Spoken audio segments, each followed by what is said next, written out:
2021년 2월 4일 목요일 50일 특별한 창세기 말씀여행 30일차입니다.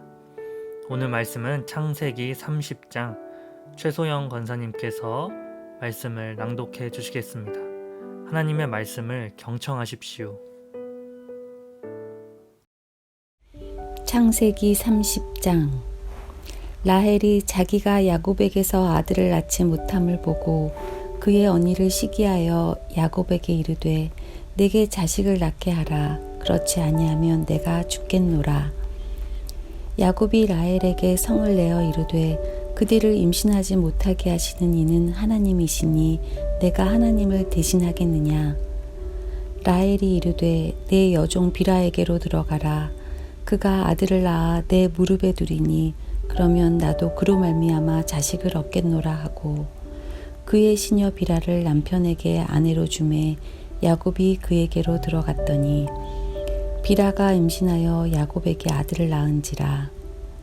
라헬이 이르되 하나님이 내 억울함을 푸시려고 내 호소를 들으사 내게 아들을 주셨다 하고 이로 말미암아 그의 이름을 다니라 하였으며 라헬의 시녀 비라가 다시 임신하여 둘째 아들을 야곱에게 낳음에 라헬이 이르되 내가 언니와 크게 경쟁하여 이겼다 하고 그의 이름을 납달리라 하였더라. 레아가 자기의 출산이 멈춤을 보고 그의 시녀 실바를 데려다가 야곱에게 주어 아내로 삼게 하였더니 레아의 시녀 실바가 야곱에게서 아들을 낳음에 레아가 이르되 복되도다 하고 그의 이름을 가시라 하였으며 레아의 시녀 실바가 둘째 아들을 야곱에게 낳음에 레아가 이르되 기쁘도다 모든 딸들이 나를 기쁜 자라 하리로다 하고 그의 이름을 아셀이라 하였더라.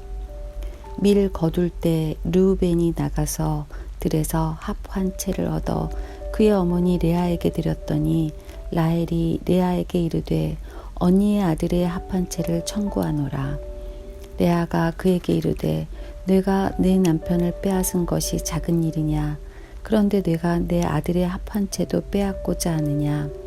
라헬이 이르되 그러면 언니의 아들의 합한 채 대신에 오늘 밤에 내 남편이 언니와 동침하리라 하니라.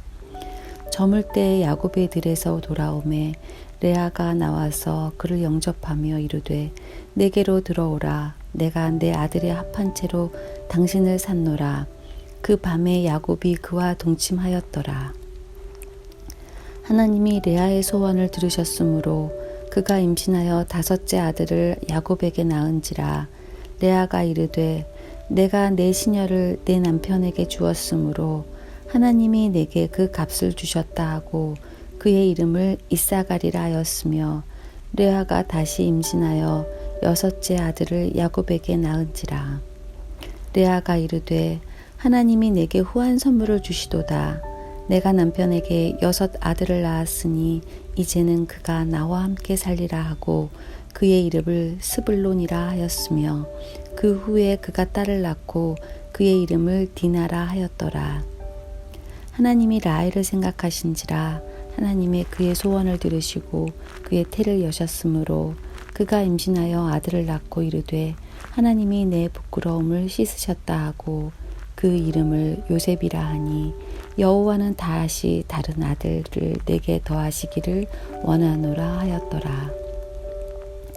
라헬이 요셉을 낳았을 때에 야곱이 라반에게 이르되 나를 보내어 내 고향 나의 땅으로 가게 하시되 내가 외삼촌에게서 일하고 얻은 처자를 내게 주시어 나로 가게 하소서. 내가 외삼촌에게 한 일은 외삼촌이 아시나이다. 라반이 그에게 이르되 여호와께서 너로 말미암아 내게 복 주신 줄을 내가 깨달았노니 내가 나를 사랑스럽게 여기거든 그대로 있으라. 또 이르되 내 품삯을 정하라. 내가 그것을 주리라. 야곱이 그에게 이르되 내가 어떻게 외삼촌을 섬겼는지 어떻게 외삼촌의 가축을 쳤는지 외삼촌이 아시나이다. 내가 오기 전에는 외삼촌의 소유가 적더니 번성하여 때를 이루었으니 내 발이 이르던 곳마다 여호와께서 외삼촌에게 복을 주셨나이다. 그러나 나는 언제나 내 집을 세우리이까. 라반이 이르되 내가 무엇으로 내게 주랴. 야곱이 이르되 외삼촌께서 내게 아무것도 주시지 않아도 나를 위하여 이 일을 행하시면 내가 다시 외삼촌의 양떼를 먹이고 지키리이다. 오늘 내가 외삼촌의 양떼에 두루 다니며 그 양 중에 아렁진 것과 점 있는 것과 검은 것을 가려내어 또 염소 중에 점 있는 것과 아롱진 것을 가려내리니 이 같은 것이 내 품삯이 되리이다. 후일에 외삼촌께서 오셔서 내 품삯을 조사하실 때에 나의 의가 내 대답이 되리이다. 내게 혹시 염소 중 아롱지지 아니한 것이나 점이 없는 것이나 양 중에 검지 아니한 것이 있거든 다 도둑질한 것으로 인정하소서.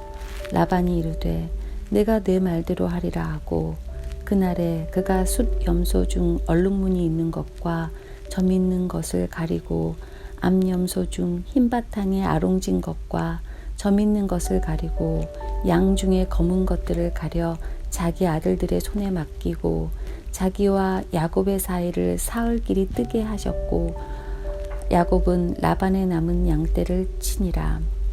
야곱이 버드나무와 살구나무와 신풍나무의 푸른 가지를 가져다가 그것들의 껍질을 벗겨 흰 무늬를 내고 그 껍질 벗긴 가지를 양떼가 와서 먹는 개천의 물 구유에 세워 양떼를 향하게 하매 그 떼가 물을 먹으러 올 때에 새끼를 베니 가지 앞에서 새끼를 뱀으로 얼룩얼룩한 것과 점이 있고 아롱진 것을 낳은지라.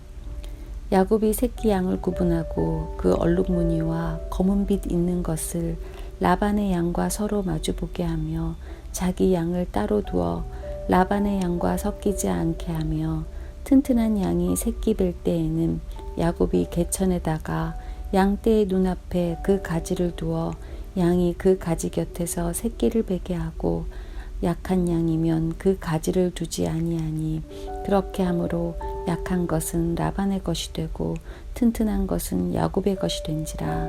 이에 그 사람이 매우 번창하여 양떼와 노비와 낙타와 나귀가 많았더라.